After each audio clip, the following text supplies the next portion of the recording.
안녕하세요. 경기도 한의사회 홍보이사 이지혜입니다. 지난 영상에서는 난임사업 지원 내용에 대해서 알아봤습니다. 이번 영상에서는 경기도 난임부부 한의학 지원사업 어떻게 신청할 수 있는지, 어떤 조건을 갖춰야 대상자로 선정될 수 있는지 궁금해하는 분들이 많은데요. 이번에는 여러분들의 궁금증을 속 시원히 풀어보도록 하겠습니다. 첫 번째 사연부터 만나보시죠. 안녕하세요. 저는 경기도 수원에 사는 30대 여성입니다. 저희 부부는 6년째 함께 살고 있지만 아직 혼인신고를 하지 못해 사실혼 관계를 유지하고 있는데요. 저도 난임 지원 사업에 신청할 수 있을까요? 주변에도 이런 사례가 있거든요. 사실혼 관계의 부부도 난임 지원 사업 혜택을 받을 수 있나요?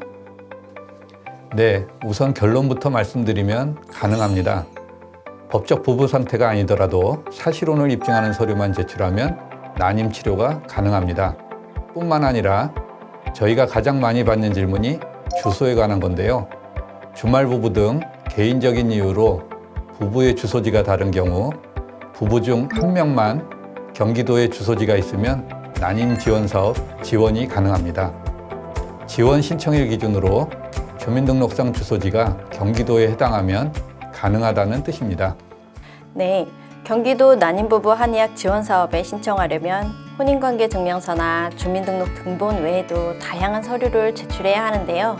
그중 난임진단서는 어디에서 발급받을 수 있나요? 네, 난임진단서는 국가지정 난임병원에서 받을 수 있습니다. 하지만 난임진단서 발급이 어려울 경우에는 난임진단명이 기재된 진료 확인서로도 대체가 가능합니다.